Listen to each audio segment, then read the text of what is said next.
The door was warm. That was the detail I couldn't file away, couldn't slot into any hazard category I'd learned in 15 years of subsurface work. Everything else in the basin was cold, night air cutting through chemical grit, exposed sediment radiating the day's heat into nothing. Equipment surfaces so chilled they left condensation ghosts on your palms. But the door, a slab of dark alloy standing vertical in the compacted floor of what used to be the deepest point of the Caspian Sea, was warm the way living skin is warm. It didn't belong in that drained hollow of salt and rust. Warm, clean, untouched in a landscape that corroded every surface it touched within a week. But I'm getting ahead of myself. I should start 12 hours earlier, in the back of a convoy truck grinding down a switchback road that had been carved into the old seabed like a surgical incision. Project Lodestar, a consortium-funded mega-project to drain and extract from the Caspian basin. That was the sanitized version. The real version was simpler. They lowered the sea by nearly 200 meters, terraced the exposed shoreline into mining platforms, and sent survey crews into the deepest point to find out what the water had been sitting on. I was the subsurface integrity and hazard containment lead, which meant I was the person who determined what was safe enough to keep working near and what wasn't. My name is Araz Mammadov. I grew up on the Caspian coast, outside Baku. I remember the waterline. I remember watching it pull back year after year and telling myself it was progress. The convoy dropped through elevation bands like chapters of a book about how to ruin a sea. First, the abandoned shore infrastructure, piers jutting into dry air, marina docks standing on salt pillars, a boardwalk my uncle used to fish from that now overlooked a 40-meter cliff of layered sediment. Then the terraces carved into compacted mineral beds the water had compressed for millennia, each one hosting extraction rigs, pipe junctions, pump stations, all caked in a greyish-white residue that made everything look fossilized before its time. Below that, the exposed basin floor, vast, flat, the color of old bone. Stranded ship hulls sat in the salt crust like monuments to a civilization that had drowned in reverse. A Soviet-era trawler, maybe 60 years old, listed on its keel a full kilometer from where any waterline had been in living memory. Someone had spray-painted "Y" on its hull. Good question. I rode in the back of the transport with my kit bag between my boots and a handheld GPS unit tracking our descent. The elevation readout ticked down in steady increments, -80, -120. The air changed as we dropped, drier, grittier, carrying a chemical sharpness that settled on the tongue and stayed there like a coin pressed against the roof of your mouth. Salt aerosol mixed with industrial particulate from the rigs above. Every breath felt like a transaction. The truck hit a bad patch of road and the frame jolted hard enough to rattle the tool cases strapped along the bed walls. Across from me, two site technicians in dust-caked coveralls swayed with the impact and went back to sleep. They'd made this descent before. The novelty was gone for them. For me, every meter of exposed seabed was a landscape I used to swim over. The forward operations camp sat at -160, a cluster of modular shelters and equipment tents arranged on a leveled salt flat near the basin's nadir. Not large, maybe 30 structures, a vehicle staging area, a fuel depot, and a communications mast with its antenna array aimed at a relay station on the rim above. The camp coordinator, a logistics officer named Davoud, who looked like he hadn't slept in 3 rotations, met me at the vehicle staging area with a datapad and a handshake that lasted half a second too long. The kind of grip that says, "I'm glad someone with your job title is finally here." Subsurface feature at the nadir. He walked me toward the briefing shelter, boots crunching on the salt flat. Instrument interference within a 200-meter radius. Security cordon established 4 days ago. I waited for the rest. What kind of feature? What kind of interference? What the survey team actually saw when they found it? Davoud kept walking. Consortium liaison is already on site. Mira Vardanyan, out of the Baku Directorate. She's reclassified the find. From what to what? From geological survey to strategic asset. That was the moment I should have asked more questions. Instead, I signed the intake log, collected my dosimeter and site credentials, and told myself that strategic asset was just consortium language for anything expensive enough to protect. I'd heard worse classifications for less interesting problems. The walk from camp to the cordon was about 1 kilometer, across flat salt crust that crunched underfoot with every step. The sun had dropped behind the basin's western rim, and the light was going orange and long, throwing the distant terrace walls into sharp relief. Tarlan Hussein fell in beside me at the equipment staging line. Young, lean, wearing a drone pilot's vest loaded with battery packs and a pair of interface gloves hanging from his belt by carabiner clips. He'd been assigned to thermal mapping the survey zone, running aerial passes with a camera rig that could read ground temperature at centimeter resolution. 6 days of that, and the 6 days were written all over him. "You're the hazard lead." Half a question, half a prayer. I adjusted my kit bag on my shoulder. "What's the thermal picture look like?" "Wrong." He matched my pace. "There are warm spots in the salt. The readings don't line up with equipment, drainage pipes, or any mapped mechanical source. 7 of them this morning. There were 4 yesterday." "Subsurface gas vents." "Gas vents have plumes, thermal gradients that disperse over distance. These are just..." He searched for the word and didn't find a good one. "Warm patches. Consistent temperature, consistent shape, like something sitting underneath generating heat. Shallow, maybe half a meter down. And they're all within 300 meters of the feature." He glanced at me sideways. "You haven't seen it yet." "I've seen the survey photos." "The photos don't tell you anything. They make it look like a rock formation, something geological. It isn't." He turned forward again, watching the floodlit cordon grow larger against the darkening basin. "I've been doing thermal mapping for 6 days. The first 2 days the readings were just anomalous. Warm ground where warm ground shouldn't be. By day 4 the warm spots were growing, new ones appearing. Yesterday I flew a pass at 40 meters altitude and the camera picked up structure in the heat signatures. Organized shapes. Symmetrical." He paused. I put it in my report. Nobody's asked me about it. We walked the rest of the distance in the kind of silence that means someone wants to say more and has decided to wait. The cordon was a line of portable barrier stakes, linked by reflective tape, manned by a security detail in contractor grey fatigues. Captain Viktor Zurabov's people. Private military, hired by the consortium to manage site access. They checked my credentials with a thoroughness that bordered on theatrical, scanning my badge twice, calling in verbal confirmation to the command tent, logging my entry time to the minute. Standard procedure for a restricted zone, with one detail I logged mentally and kept to myself. Every guard in the cordon was facing inward, watching the site, not the basin. I passed through the barrier and saw it. The door stood at the lowest point of the exposed seabed, half buried in compacted sediment, lit by the ring of floodlights that turned the surrounding salt flat into a surgical theatre. Around it, within the cordon, a small ecosystem of monitoring equipment had accumulated. Instrument tripods, portable power units trailing cable bundles, a weather station on a telescoping mast, and a pair of sampling tables covered with sealed containers.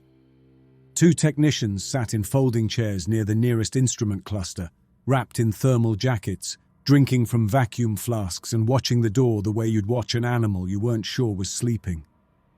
Everything in that light was white, grey, dead.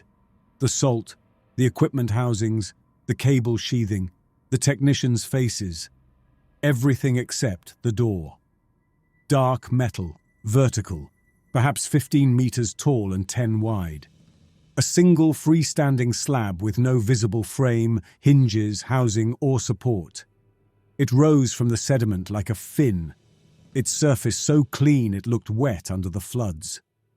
Nothing in the basin stayed clean. The salt got into everything, corroded every surface, left a mineral bloom on any material within days. The door looked like it had been installed that morning, or like the salt knew better than to touch it.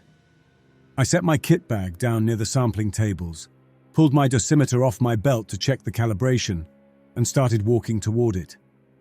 At 30 meters, my dosimeter chirped, a short, confused pulse, the sensor cycling through classification modes without settling on one. I'd seen dosimeters glitch near industrial isotope sources before, or improperly shielded medical equipment. This was different. The unit was picking up a real source, strong, consistent, directional, and cycling through its entire onboard library without finding a match. A new error code every few seconds, like a translator being handed a language that hadn't been invented yet. At 12 meters, the door changed. Patterns emerged beneath the surface of the metal, geometric, precise, moving. They bloomed outward from the center in concentric shapes that weren't quite circles, carrying too many angles, adjusting as I walked. Bright against the dark alloy, like veins lit from within. I stopped, and the patterns held, fixed on my position. A colleague from the monitoring team, a geophysicist named Racim, stood roughly the same distance from the door, maybe 10 meters to my left. "Are you getting anything on your dosimeter?" He checked, shook his head. Baseline readings. The patterns were oriented toward me alone. I took another step. 10 meters. The shapes intensified, brighter, denser, the geometry tightening as if the door were focusing. My dosimeter abandoned classification entirely and defaulted to its emergency alert mode. A steady tone that meant unrecognized ionizing source, evacuate. I thumbed the mute button, kept walking. At 3 meters, a seam appeared. It started at the midpoint of the door's height, roughly 8 meters up, and ran vertically, a hairline crack that widened as it descended. By the time the seam reached the sediment at the base, the gap was perhaps a centimeter across, dark inside, deep. The air around it wavered with heat distortion. The sound it made was organic, wet equalization, membrane pressure shifting, like a seal breaking along a living edge. From the seam, at the base where the gap was widest, a bead of black substance emerged. Glossy, dense, maybe the size of a marble. It clung to the edge of the alloy for a moment, then rolled, not downward, laterally. Across the face of the door, moving perpendicular to gravity, following the geometric patterns beneath the surface before curving down to the salt crust at the door's base. Where it landed, it spread. Thin, a dark film expanding outward over the white salt, and the salt began to change. I crouched. The mineral crust directly beneath the film was softening. I could see the granular structure loosening, crystalline edges rounding, the color shifting from grey-white to a deep brown-black. The texture changed with it. What had been brittle and mineral was becoming dense and pliable, almost rubbery, like tissue that hadn't decided yet what organ to become. The film kept spreading, centimeter by centimeter, and the converted area grew with it. A patch the size of my palm, then both palms together, still growing. I pulled a sample probe from my kit, a thin steel rod pointed, designed for testing substrate density, and touched the edge of the converted area, right where the original salt met the new material. The probe's tip sank in about half a centimeter, and the material gripped it. The pressure was slow even, distributed along the buried length of the probe, like a hand closing around a finger with patience instead of force. I held still. 2 seconds. 3. Then the grip released and the probe slid free. A thin, dark film clung to the steel tip and dried almost immediately, leaving a residue I couldn't scrape off with my thumbnail. I stood, stepped back to 5 meters. The seam in the door held its width, 1 centimeter, no more. The patterns on its surface dimmed slightly, settling to a lower intensity now that I'd moved away. But they didn't vanish. Still tracking. still oriented towards me. The converted patch at the base continued to spread, slowly, centimeter by centimeter into the surrounding salt. Already larger than it had been when I crouched. Already past the edge of the nearest floodlight's base plate, where the dark material met the metal footing and began climbing it, a thin film rising up the aluminum. One of the monitoring technicians had stood from his chair and was watching me. Behind me, Rasim hadn't moved from his position. What is that? The particular flatness of a man who already knew the answer wouldn't help him. I don't know. The only honest sentence I'd spoken all day. I collected my kit bag from the sampling table and walked back to the operations tent. The floodlit cordon shrank behind me into a bright dot on the dark basin floor. The kilometer between the cordon and the camp felt longer on the return. The salt flat empty and exposed, the terrace walls on the distant horizon just visible as a faint grey line against the dark sky. My boots left shallow prints. The air had cooled further and the chemical bite on my tongue had settled into a dull, persistent taste I was already learning to ignore. The field desk in my assigned module had the site report template loaded on the screen. Standard format, incident category, hazard classification, recommended response protocol. I'd filled out hundreds of these across a dozen sites, maybe 1,000. Every one of them assumed the hazard came from a known list. Radiation, chemical exposure, structural failure, biological contamination, pressure differential, thermal risk. Every one of them assumed the problem could be named. I typed for 20 minutes. The module was small, a folding desk, a cot with a thermal blanket, a power strip daisy-chained to the camp's generator line, and the only light was the screen and a battery lantern hanging from a ceiling hook. Description of the subsurface feature accurate. Dimensions accurate. Location coordinates accurate. Radiation anomaly noted with the caveat that the dosimeter could not classify the source and that interference appeared localized to a specific radius. Surface pattern behavior described in neutral technical language that made it sound like an unusual piezoelectric mineral response rather than a targeting system. The seam recorded as structural shift consistent with thermal expansion and internal pressure equalization, which was a lie, and I knew it while I typed it. The black substance, subsurface fluid seepage exhibiting non-standard flow behavior and apparent substrate interaction, which was another lie, bureaucratically smaller but functionally identical. The converted salt, localized substrate alteration, samples collected, analysis pending. I filed the report, leaned back. The screen's glow made a blue rectangle on the tent wall. Every sentence in that document was technically defensible. Not one of them was true.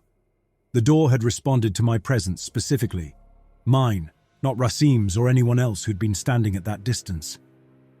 It had opened a seam while I stood 3 meters from its face. And the substance that came through had changed the ground it touched into something I had no classification for. Something warm. Something that gripped and released. Something that was still spreading right now, under the floodlights, while I sat here writing careful lies in a format designed for problems that obeyed known rules. Outside, the basin was dark and the cordon was bright and the door stood in the center of that light, its seam holding at 1 centimeter. 3 days later, the apron of converted ground around the door's base measured roughly 15 meters across. I knew because I'd been measuring it every morning with a gridded overlay and a handheld rangefinder, walking the perimeter before the rest of the site crew finished breakfast, marking expansion with orange survey flags that kept getting swallowed.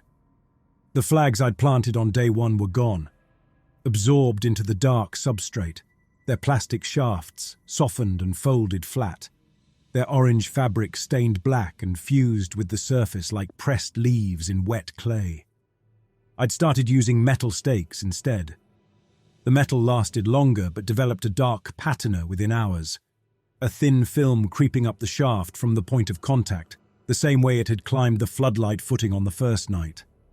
The growth on the surface had changed. What began as a smooth, rubbery film had developed texture and structure. Low fronds, dark, fleshy, no taller than my hand, pushed up from the substrate in clusters, their edges splitting into serrated points that looked disturbingly like teeth. Between the fronds, mats of something fungal spread in branching networks, their surfaces slick and faintly iridescent under the floodlights. When I walked the perimeter, the mats flexed. A slow contraction that followed my footsteps, tracking my movement along the boundary with a 2-second delay, like something underwater responding to a pressure wave. I timed it. Consistent. Every lap. The rest of the monitoring team had started avoiding the perimeter walks. I couldn't blame them.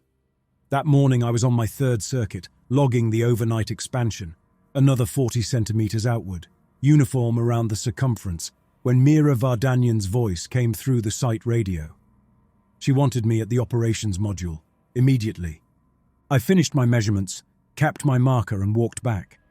The operations module was the largest structure in camp, a double-wide prefab with a conference table, a bank of monitors connected to the cordon's instrument feeds, and a persistent chemical coffee taste in the air from a machine that had been running since before I arrived.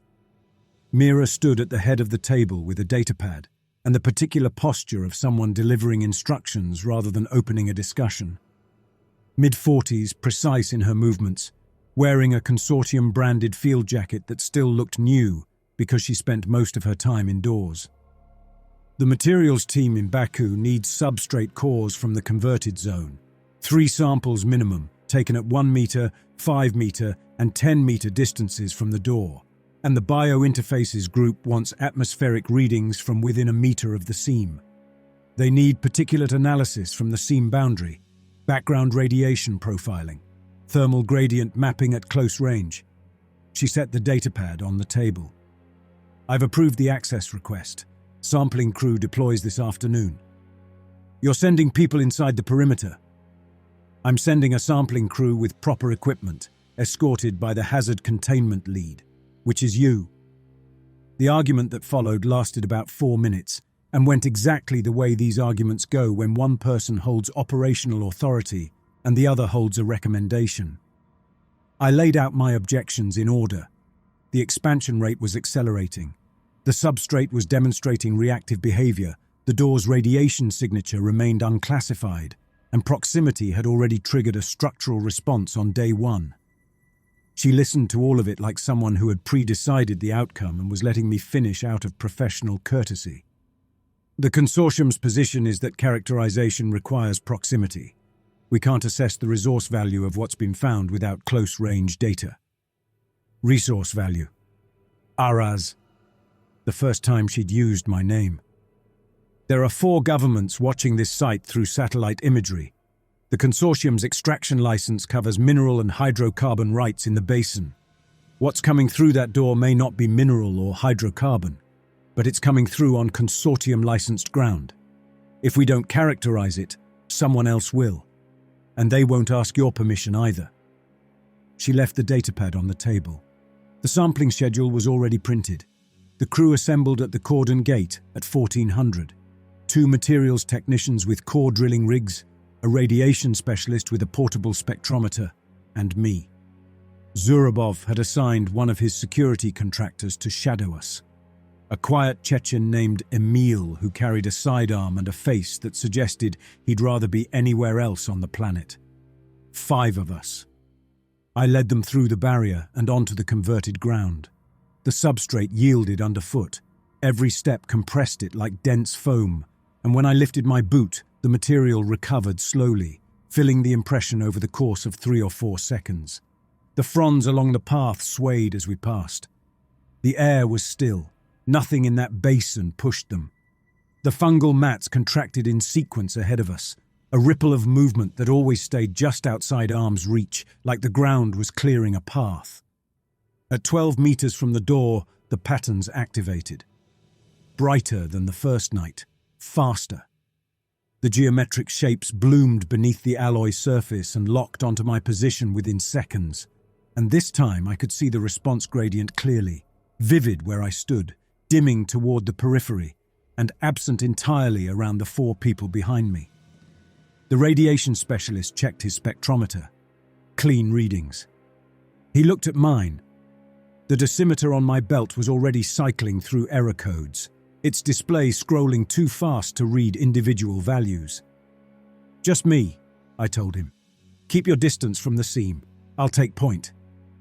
I walked forward. 8 meters, 5, 3.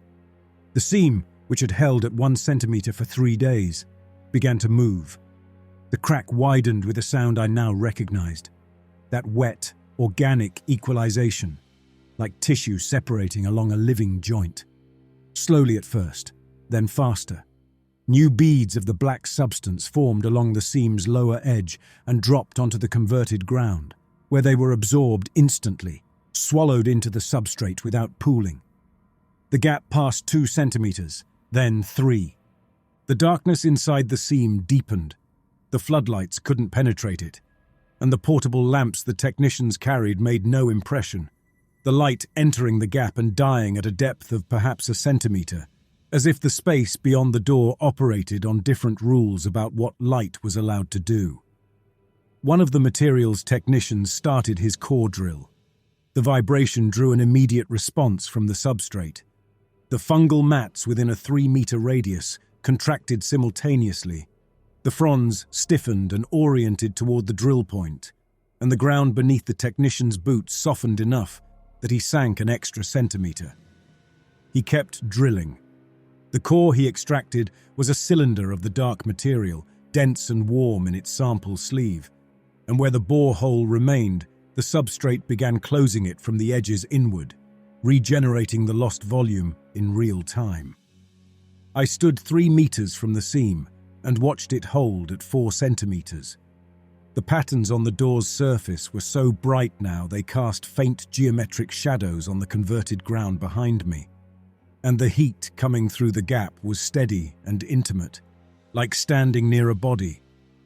The radiation specialist crouched at the seam boundary with his atmospheric sampler extended on a telescoping wand, the intake nozzle just inside the gap.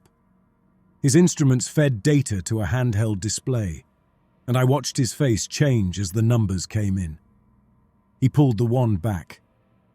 The particulate profile doesn't match anything in the atmospheric database. He was speaking to me, but looking at the seam. Molecular structures I've never seen. Carbon-based, but the bonding geometry is wrong. Stable compounds that shouldn't be stable. "Pack it up, we're pulling back." We retreated. The seam held at 4 centimeters, 3 more than it had been that morning. More empty space between alloy edges, more of whatever lay beyond pressing into the basin air. The black substance continued to seep. A slow and steady feed now, not the single bead I'd seen on the first night, but a continuous thin stream running down the interior face of the seam and spreading across the substrate at the base. Adding volume, adding ground. Emile, the security contractor, hadn't spoken the entire time. On the walk back to the cordon gate, he fell in beside me and spoke once, quietly. "It opened wider for you." I kept walking. Back at camp, I filed my proximity report and a formal recommendation to restrict all access within 20 meters of the door until the radiation signature could be classified. The recommendation was acknowledged within the hour. Acknowledged, logged, and shelved. No access restrictions were issued. Tarlan found me after dark. I was in the equipment tent recalibrating my dosimeter, a pointless exercise since the instrument clearly couldn't process what it was reading. But the ritual of maintenance kept my hands busy. When he pushed through the tent flap with his flight tablet tucked under his arm and a look that made me set down my tools. "Afternoon overflight. I need you to see this." He pulled up the thermal overlay on his tablet and expanded it to full screen. The image showed the survey zone from 40 meters altitude, the converted area clearly visible as a warm mass against the cooler salt flat surrounding it. The door was a bright vertical line at the center. The growth zone radiated outward from it in an uneven circle and scattered beyond the growth zone's visible edge. In the salt crust that still looked untouched from the surface, the warm spots I'd been tracking glowed like embers buried in ash. 9 of them now. 2 more than yesterday. Zoom in on the closest one. I pointed at a bright patch roughly 50 meters southwest of the door. Talon expanded the image. At higher resolution, the warm spot resolved into a distinct shape. A shallow depression, roughly oval, maybe 2 meters long and 1 wide. The thermal gradient was sharp. The depression's interior ran several degrees above the surrounding salt, and the heat distribution was uniform, which meant the source was close to the surface and evenly distributed, like a heated bed. I flew lower on the second pass. He swiped to the next image. Same depression, tighter angle. Inside it, the salt crust had softened and darkened. The substrate change was visible even in the thermal overlay. A pocket of converted ground, isolated from the main growth zone, developing independently in the salt. And inside the pocket, shapes. Small, dense, warm, clustered together like eggs in a nest. Those are new. Talon tapped the screen edge with his thumbnail, a nervous tick. I took the tablet from him and studied the image. 6 distinct thermal signatures inside the depression, each one roughly the size of a fist, each one several degrees warmer than the substrate surrounding it. Independent heat sources. Biological heat. I need to see one of these up close. I was afraid you were going to say that. We walked out together. The basin at night was featureless and vast. The floodlit cordon a distant bright point behind us as we moved southwest by GPS, our headlamps cutting narrow cones in the dark. The air was cold and sharp, and the salt crunched with each step. And the silence was the kind of silence that makes you aware of your own pulse because there is nothing else competing with it. Talon's GPS beeped at 50 meters. We were close. I saw the depression first. A subtle dip in the salt flat, easy to miss if you weren't looking for it. The surface slightly darker than the surrounding crust. I crouched at the edge and turned my headlamp to full. The interior was lined with the converted substrate, smooth and dark and faintly warm even from a half-meter distance. And inside, arranged in a loose cluster near the center, 6 cysts. Egg-shaped, roughly fist-sized.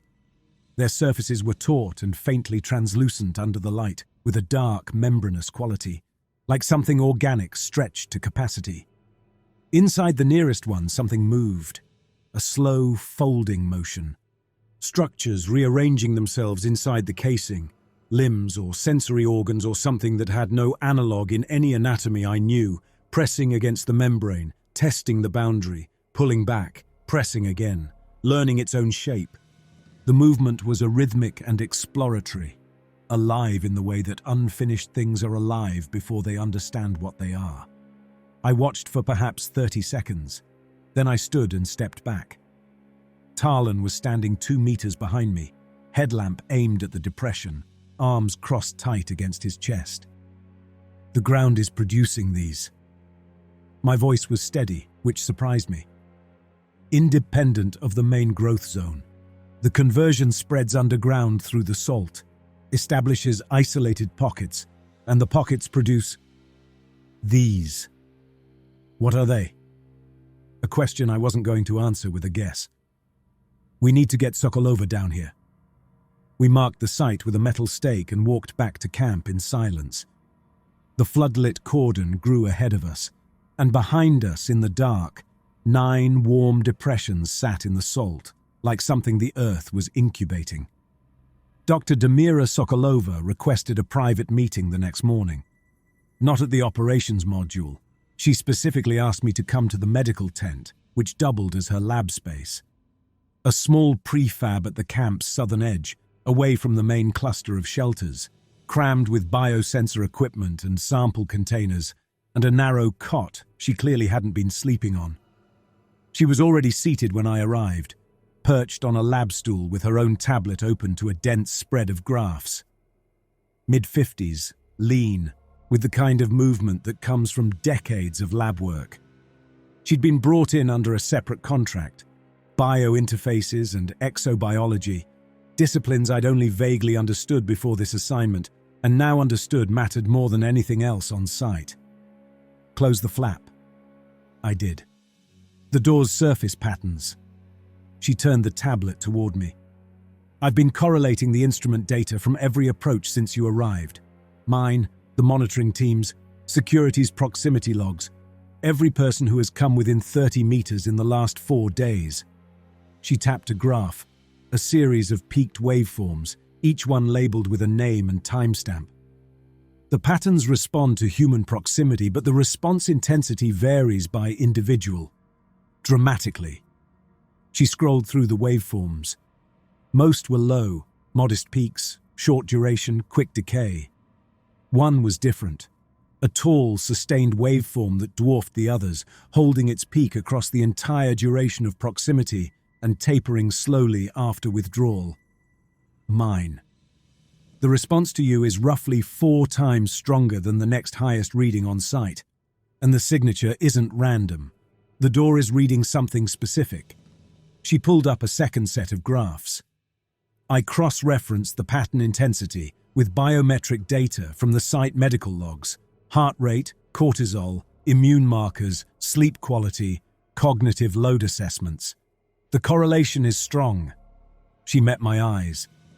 The door responds most to sustained stress, cortisol elevation, sleep debt, high immune activation, the kind you get from prolonged exposure to harsh environmental conditions, and high cognitive engagement, focus, commitment, the refusal to disengage. She let that sit. It's reading biological state, and the profile it responds to most, the one that makes it open, is the profile of a person who is exhausted, invested, and unwilling to leave. She paused. Your profile. Exactly. The consortium knows. The way her expression shifted told me the answer before she spoke. The filmed approach yesterday, the sampling run you led. They had a biosensor grid running the entire time. They were measuring. You were the variable they were testing. I sat with that for a moment. The medical tent was quiet. Outside, the camp generators provided a steady baseline, and beyond that, the basin's massive silence pressed in from every direction. Mira has a plan. Mira has a schedule. Sokolova corrected me. Controlled proximity sessions. You approach the door under medical monitoring. They measure the seam response. They map the correlation between your biological state and the rate of opening. And they use that data to optimize the process, manage your stress levels, your sleep, your workload, to keep you in the range that makes the door respond most aggressively. She closed the tablet. The goal is a gap wide enough for instrumented probes within 2 weeks. Mira confirmed it that afternoon in the operations module, with the overhead lights on and a fresh consortium directive displayed on the wall-mounted screen. She confirmed it without embarrassment or apology, using language like biosignature compatibility and controlled proximity protocols and phased access escalation, and the language was precise and the plan was detailed, and every word of it described in bureaucratic clarity. The process of using my body as a key to open a door that produced alien ground and living things that twitched in the dark. I stood at the conference table and listened to the full briefing. Timelines, monitoring parameters, medical oversight provisions, contingency protocols for unexpected seam acceleration. A section on data security that was longer than the section on personnel safety. When she finished, I asked one question. What's on the other side? Mira looked at me the way you'd look at a tool that had asked why it was being used. That's what we're trying to find out. I spent that night in the engineering module studying the site's brine management system. Every extraction operation in the basin generated chemical runoff, saline waste, mineral leachate, processing fluid, and Lodestar's engineers had built an infrastructure to handle it. A network of pumps, diversion channels, and retention berms carved into the terraces above camp, routing contaminated brine away from work zones and into evaporation reservoirs on the basin's eastern shelf. I'd reviewed the system during my initial site assessment. Standard industrial hydrology, unremarkable. But hydrology works in both directions. The engineering schematics were stored on the camp's shared server, unencrypted, because nobody had ever considered the brine system a security concern. I pulled them up on the module's terminal and traced the network from the terrace pumps down through the channel gradient to the retention berms, looking for a leverage point. I found it at a valve junction, roughly 15 kilometers upslope from camp, a choke point where 3 feeder channels converged before entering the main retention reservoir. If the junction valve was opened to full capacity and the eastern retention berm was breached at its lowest point, the combined flow would follow the natural gradient downslope toward the basin's nadir, toward the door. Enough saline volume to flood the lowest ground to a depth of roughly 2 meters within several hours. Enough to submerge the door's base, the converted zone, and every hatching pit within the growth perimeter. Whether it would actually stop anything was a different question. I found Sokolova still awake in the medical tent at 0200, sitting in the blue light of her biosensor array with a mug of cold tea balanced on a stack of sample logs. She looked up when I came through the flap and read my face before I spoke. If the converted substrate were submerged in concentrated brine, would it die? She set down the mug. Define die. Stop expanding, stop producing cysts, stop converting surrounding material. I don't know. No hedging, no academic softening. The substrate's chemistry is rewriting the local mineral environment faster than I can model it.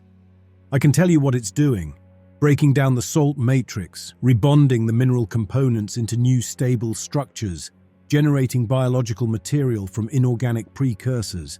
I can tell you it's doing this at a rate that should be thermodynamically impossible. What I can't tell you is where its tolerances are. Brine saturation might disrupt the conversion process, or the substrate might incorporate the salt the same way it incorporates everything else. She picked the mug back up, turned it in her hands. You're talking about reflooding. I'm talking about options. You're talking about sabotaging a consortium megaproject's drainage infrastructure to flood a strategic asset with industrial waste. She looked at me steadily. That's what you're talking about. I left without answering. Back in the engineering module, I copied the valve junction coordinates to my handheld GPS, packed a toolkit with pipe wrenches, a breaker bar, and a battery-powered angle grinder, and set an alarm for 0430. Then, I lay down on the cot and closed my eyes and did what every person does the night before a decision they can't take back. Bargained with the part of myself that still wanted someone else to fix it. The alarm woke me in the dark. I dressed, shouldered the toolkit, and walked out of camp before the first shift stirred.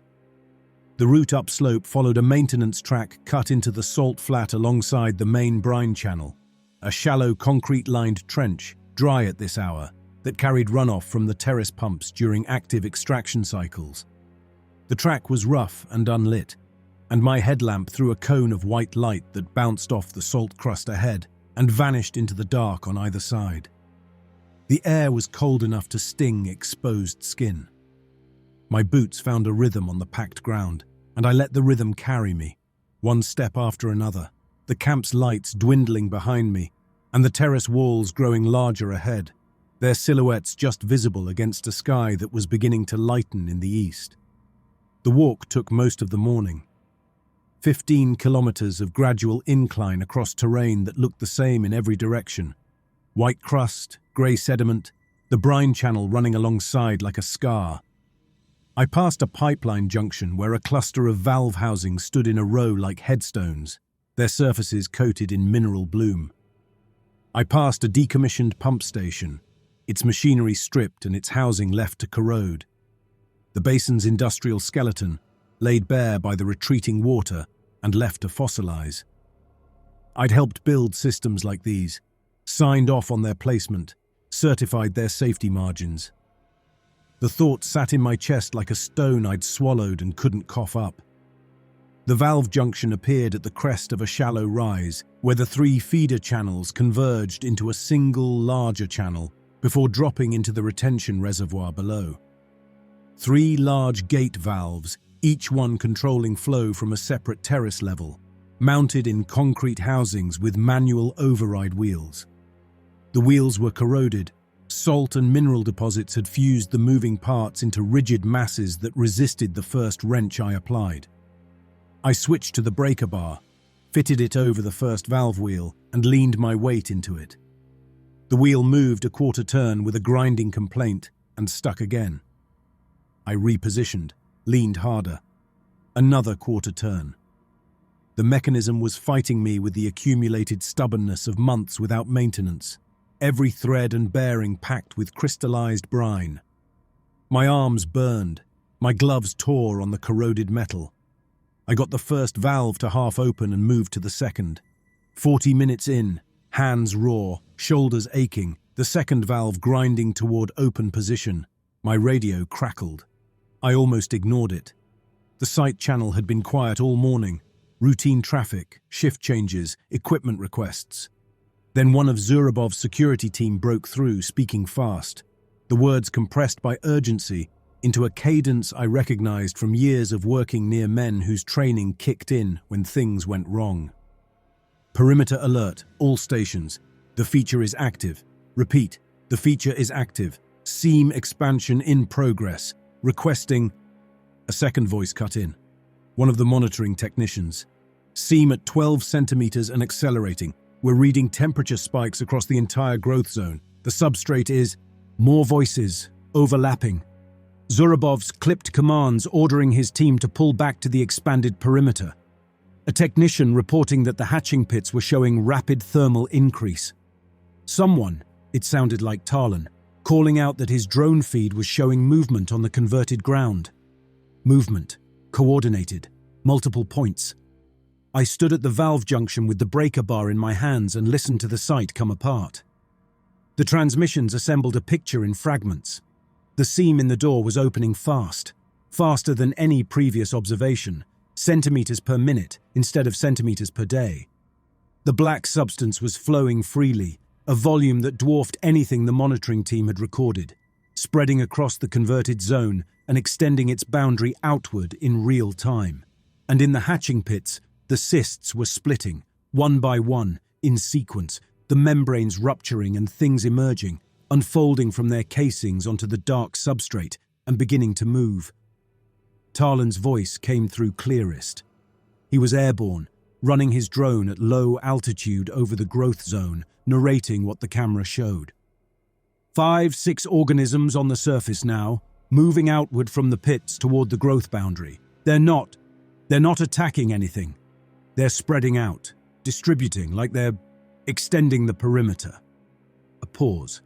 Then, more cysts opening. Southwest cluster.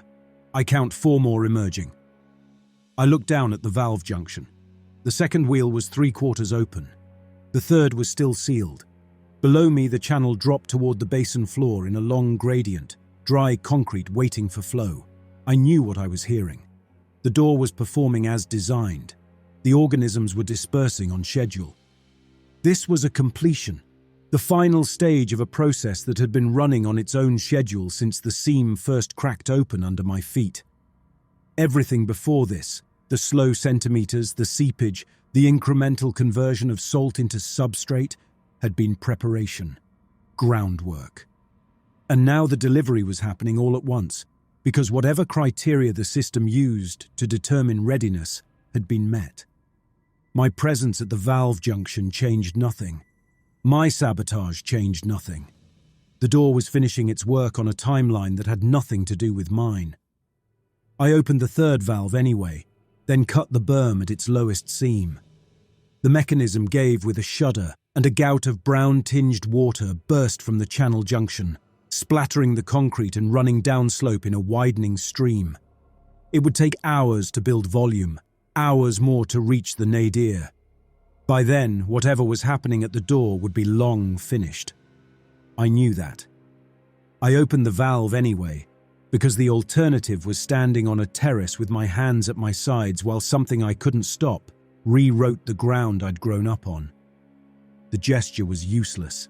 I needed to make it. I left the valves open and started walking back. The return took the rest of the morning and into the afternoon. Downhill, faster than the climb, but my legs were heavy and the toolkit dragged at my shoulder, and the radio traffic had subsided into terse, exhausted exchanges. Status updates, position confirmations, Zurabov's men reporting stable perimeter at expanded distance, the monitoring team logging readings like people who had run out of adrenaline and were operating on procedure alone. The camp came into view first, the modular shelters unchanged, the vehicle staging area still orderly, the communications mast still aimed at the sky. Then the cordon beyond it, and the difference was visible even from a kilometre out. The floodlights were all on, every unit in the ring blazing at full output despite the daylight, and the bright circle they made on the basin floor was larger than it should have been. The perimeter had been pushed back. The growth zone had expanded. I passed through camp without stopping. Nodded to a technician sitting on a supply crate outside the mess shelter, drinking water like someone who had been awake for a very long time. He nodded back. His eyes were on the cordon, not on me. At the cordon's new perimeter, 30 meters farther from the door than it had been that morning, I stopped and looked. The converted zone stretched roughly 80 meters across. The dark substrate covered the basin floor in a continuous sheet, textured with fronds and fungal networks and low ridges that followed patterns too regular to be geological. The hatching pits were visible as shallow depressions in the surface, their contents emptied, the membranes of split cysts lying flat and drying at the edges like shed skin. On the substrate itself, organisms moved. A dozen that I could count, maybe more beyond the growth boundary where the substrate thinned into the salt. They were small, none larger than a dog, and they moved slowly, low to the ground, their bodies dark and segmented, and difficult to resolve in detail, even under the floodlights. Each one crept along the substrate's outer edge where the converted material met the raw salt, and behind each one, the boundary advanced. They were extending it.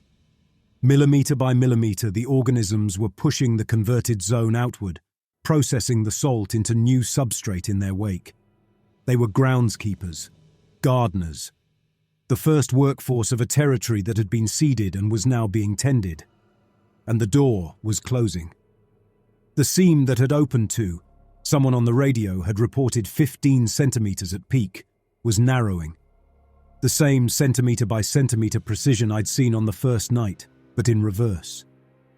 The alloy edges drawing together, the gap shrinking, the black substance no longer flowing. The geometric patterns on the door's surface were dim, fading, the light beneath the metal withdrawing like a tide going out. At the rate it was closing, the seam would be sealed within the hour. I watched it. Zurabov's men watched it from their posts along the expanded perimeter. The monitoring technicians watched it on their instrument feeds. Mira watched it from the operations module, where I could hear her voice through the prefab wall. Already on a satellite uplink to Baku, already translating the event into consortium language. Contained anomalous deposit. Autonomous sealing behavior. Stable post-event substrate. I heard her use the phrase long-term monitoring and extraction program, and the words landed on me like dirt on a coffin.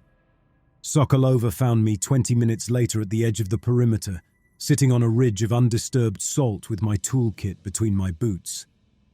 The organisms had slowed. Most of them were still, settled into the substrate at intervals along the growth boundary like markers on a map. The door's seam was down to less than a centimeter. The patterns on its surface were gone. She sat beside me. We watched the last centimeter close. The alloy edges met in silence, total, clean, as if the material had never been separated. The door's surface was smooth and dark and blank.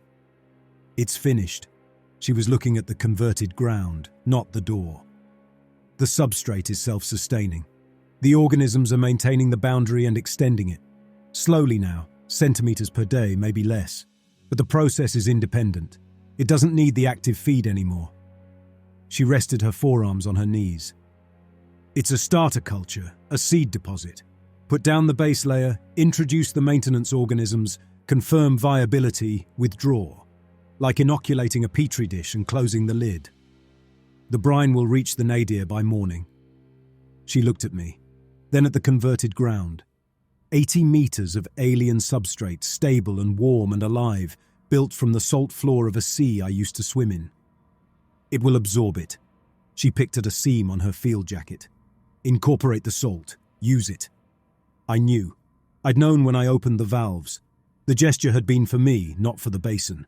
A man pulling a lever because he couldn't stand still, and the lever was connected to nothing that mattered. The door stood in the floodlight, warm and clean and done. Its surface gave back a single, uninterrupted reflection. No visible seam, no lingering pattern, nothing to show it had ever opened or would ever open again. It had delivered what it came to deliver. The permission structure, my stress, my cortisol, my sleepless commitment to a site I couldn't leave, had served its function. The system had read me, used me, and closed. I was the key that locked itself out. Around us, the converted ground settled into its new configuration. The fronds swayed in a rhythm that had nothing to do with wind. The fungal mats glistened under the floods. The organisms rested at their posts along the boundary, tending a garden that would grow for decades or centuries in the salt bed of a dead sea, expanding at geological pace, converting the basin floor into territory for a biology that had arrived through a door that no longer needed to be open. Mira's voice carried from the operations module. Procurement schedules, sampling protocols, a proposed timeline for the first material extraction tests on the converted substrate. The consortium would build a program around what had happened here. They would study it and name it and file it and fund it. And nowhere in any of those documents would the word invasion appear, because the invasion was already complete and it looked exactly like a successful project. 10 years later, the door is just a dark shape in the middle of a living stain. From the new perimeter berm, the old salt flat runs out in broken white plates and then stops, cut off by a slow, uneven sea of black and brown. The converted ground glistens under the sun, ridged and veined, quietly flexing in patterns only it understands. Along the edge, the little groundskeepers creep, shaving white into dark. They never hurry. They don't need to. Beside me, the liaison runs through her talking points. Interface stability, controlled utilization corridors, contained test blocks. Different logo on her jacket, same careful vocabulary. They've learned how to grow small patches in isolation, they say. How to coax the substrate into shapes, draw power from its gradients. They believe very cautiously that they can keep all the benefits and none of the spread. Before we finalize the program, she says, the Commission wants your assessment on record. You were here when it opened. That, apparently, is my qualification now. I watched the first breach. I was the key they measured everything else against. The door itself hasn't moved since that day. From here, it's just a vertical shadow at the center of the zone, half swallowed by the growth it delivered, its seam long sealed. Whatever sent the seed culture through is finished with us. The slab is only punctuation now. At the end of a sentence, we still pretend we're writing. In the observation module, a new report template waits on a console. Commission hazard and utilization recommendation, Caspian interface zone. Most of it is already filled in. Monitoring protocols, exclusion radii, emergency procedures that will fold instantly if we're wrong. Only one field is empty. Narrative summary. The first time I sat alone with a form like this, I lied by precision. I bent the truth until it fit our categories and called that safety. The door answered that posture. It opened for the man who would not walk away and would not say what he was seeing. I rest my hands on the keys and for once, don't try to make it smaller. Primary hazard, autonomous biological colonization, self-sustaining, independent of human control. Secondary hazard, human incentive to treat colonization as resource, The next word feels heavier than any measurement I've ever logged. I type it anyway. Informal designation, invasion. Someone upchain will try to soften that. Translate it back into asset and opportunity. Strip out anything that sounds like blame. Maybe they'll succeed, but they'll have to cross the word out themselves. They won't be able to say no one ever named it. Outside the window, a groundskeeper curls its segmented body around a new pocket of untouched white. When it moves on, the strip behind it is already dark. A few millimeters of our old sea gone, forever, into someone else's map. The liaison will get her report. The commission will vote. They'll build their program on top of whatever language survives the edits. The interface zone will keep expanding at its own pace. We opened the basin and something answered.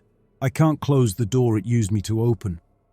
All I can do 10 years later, standing one step back from the hazard line I spent my life drawing for other people, is finally put the danger where it belongs. On us, and what we choose to do with it.